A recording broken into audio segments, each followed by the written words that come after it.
नमस्कार दोस्तों, soul classes में आप सभी का एक बार फिर से स्वागत है। मैं कौशल आज आपको ड्राउट यानी कि सूखे के बारे में पढ़ाऊंगा। और अगर आप हमारे चैनल पर यदि नए हैं तो हमारे चैनल को सब्सक्राइब कर लें और नोटिफिकेशन का बेल ज़रूर प्रेस कर दें ताकि आपको हमारी वीडियोस का लेटेस्ट अपडेट मिलता रहे। तो चलिए हम अपनी वीडियो शुरू करते हैं।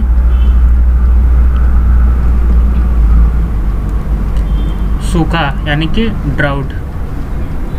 सूखा आपको पता है किस कारणों से हो सकता है? किसी भी क्षेत्र में अगर कई महीनों तक वर्षा ना हो, उनके ज़मीन का स्तर घटता रहे पानी का, तो वहाँ पे सूखे जैसी आपात स्थिति आ जाती है। तो चलिए हम शुरू करते हैं इसको एक बार।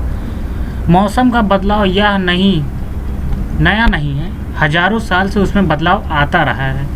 दरअसल हमें खुद को बदलना है, मौसम को बदल नहीं सकते हैं। देश में वर्षा पूरे साल समान रूप से नहीं होती है, हमें हर परिस्थितियों के हिसाब से प्रबंध करना होता है। इनका कहने का मतलब ये है कि मौसम में बदलाव नया नहीं, मतलब चेंजेस जो होते रहते हैं हमारे एनवायरनमेंट और इस सब में, वो कोई नया नहीं है। हजारों साल से उसमें चेंजेस इधर उधर होते आ रहे हैं। हमें खुद को बदलना चाहिए, हमें पानी बर्बाद नहीं करना चाहिए बेफालतू में। मौसम को तो हम बदल नहीं सकते। देश में वर्षा पूरे साल समान रूप से नहीं होती है। कहीं पे इतनी ज़्यादा हो जाएगी कि बाढ़ आने की कंडीशन आ जाती है, कहीं पे होती नहीं, जहाँ सूखा पड़ जाता है। जैसे कि मासिन राम वगैरह में देख लीजिए, जो मेघालय वगैरह के रीजन है, वहाँ पे इतनी बारिश होती है कि बाढ़ आने की स्थिति हो जाती है, कभी कभी इतना पानी रहता है। और ये हमारा राजस्थान गुजरात का एरिया देख लीजिए, ये इनको सूखे का कंडीशन फेस करना पड़ता है। तो हम हर परिस्थितियों के हिसाब से हमें प्रबंध करना होता है। चलिए हम नीचे देख लेते हैं थोड़ा। 1 महीने पहले मुंबई के निवासी गर्मी से परेशान थे। इस साल बारिश भी देर से हुई। इस वजह से मुंबई में ही नहीं, समूचे भारत के उन इलाकों में जहां गर्मी पड़ती है, परेशानियां बढ़ गई। समुद्र के किनारे बसे चेन्नई शहर में पीने का पानी खत्म हो गया। स्पेशल ट्रेन से वहां पानी भेजा गया। 2015 में चेन्नई में भयानक बाढ़ आई थी, लेकिन इस साल गर्मी में वहाँ की 1.10 करोड़ आबादी को पानी की किल्लत से जूझना पड़ा। दुनिया में सबसे ज़्यादा वर्षा वाले इलाके में चेरापूंजी का नाम है, जहाँ पिछले कुछ साल से सर्दियों के मौसम में सूखा पड़ रहा है। दिल्ली और बेंगलुरु में तो अगले कुछ साल में ज़मीन के नीचे का पानी खत्म होने की चेतावनी दी गई है। कहाँ पे? दिल्ली और बेंगलुरु।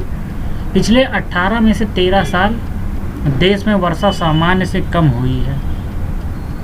देश का करीब 40% क्षेत्र सूखा पीड़ित है, यानी करीब 50 करोड़ आबादी से प्रभावित होती है।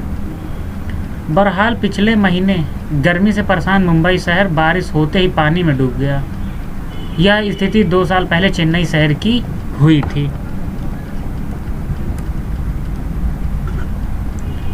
असम का धेमाजी जिला बाढ़ और सूखे का बेहतरीन उदाहरण है। कौन सा जिला? असम का धेमाजी जिला बाढ़ और सूखे का बेहतरीन उदाहरण है।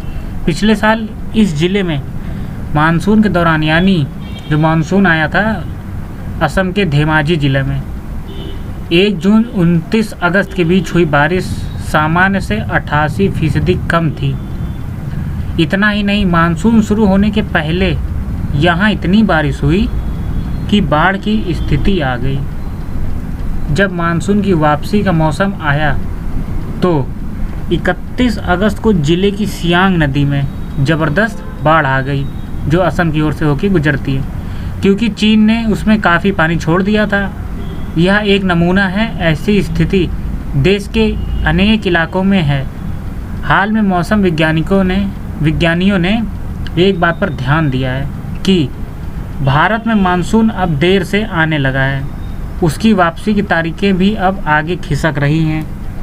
मौसम का बदलाव कोई नई परिघटना नहीं है, हजारों साल से उसमें बदलाव आता रहा है। दरअसल हमें खुद को बदलना है, मौसम को नहीं बदल सकते हैं। देश में वर्षा पूरे साल समान रूप से नहीं होती है। मानसून के 4 महीनों और शेष 8 महीनों की परिस्थितियां अलग अलग हैं। हमें दोनों परिस्थितियों के हिसाब से प्रबंध करना होता है। सूखे के दौरान पानी की किल्लत का एक बड़ा कारण है तालाबों, पोखरों और नदियों की उपेक्षा। सन 2000 में दिल्ली में किए गए एक सर्वे से पता लगा कि शहर के 794 तालाबों में से ज़्यादातर पर अवैध कब्जे हो चुके हैं। मतलब जो सर्वे 2000 में हुआ था दिल्ली में किए गए, उससे पता चला हमारे शहरों में 794 तालाबों में से ज़्यादातर पर अवैध कब्जे हो चुके हैं। जो तालाब बचे हैं उनकी हालत ख़राब थी। सरकारी फाइलों में तो तालाब है, जो तालाब हैं वहाँ अब कुछ नहीं है। बिहार के कोसी क्षेत्र में इन दिनों बाढ़ आ रही है। 1 महीने पहले यहाँ पीने के पानी की किल्लत थी। दुर्भाग्य है कि प्राकृतिक संपदा हमारे लिए आपदा बनकर आती है। हमने प्रकृति के साथ रहना नहीं सीखा है, बल्कि प्रकृति को अपने तरीके से बदलने की कोशिश की है। मोटे तौर पर यह हमारे प्रबंध की कमजोरी है। जून 2013 में उत्तराखंड में आई बाढ़ के पीछे एक बड़ी वजह थी नदी के प्रवाह क्षेत्र की अनदेखी। केदारनाथ मंदिर सभी ने सुना होगा। केदारनाथ मंदिर के करीब से निकलने वाली मंदाकिनी नदी के 2 फ्लड वे हैं। दशकों में मंदाकिनी सिर्फ पूर्वी वाहिका में बह रही थी। लोगों को लगा कि अब वह धारा में ही बहेगी। मंदाकिनी में बाढ़ आई तो वह अपने पुराने रास्ते यानी पश्चिम वाहिका में भी बढ़ी, पर लोगों ने उसके रास्ते में मकान बना लिए थे। सभी निर्माण बह गए। नदी में सैकड़ों साल में एक बार भी बाढ़ आई हो तो उसके मार्ग को भी फ्लड वे माना जाता है। इस रास्ते में कभी भी बाढ़ आ सकती है। इस छूटी हुई ज़मीन पर निर्माण कर दिया जाए तो खतरा हमेशा बना रहता है। ऐसा ही बिहार में नेपाल से निकलने वाली कोसी नदी के साथ हुआ है, जो बिहार से गुजरती है। जब कोसी में तटबंध नहीं थे, यानी कि तट नहीं थे उस पर बने थे कोसी में, तब भी बाढ़ आती थी।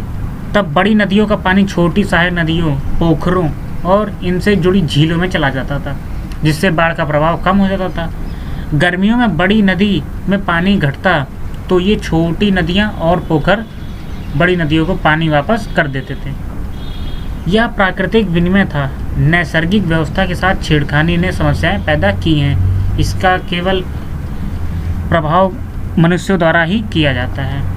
हमारे जल प्रबंधन को प्राकृतिक सम्मत और विज्ञान सम्मत होना चाहिए। हमारा नगर प्रबंध भी खराब है।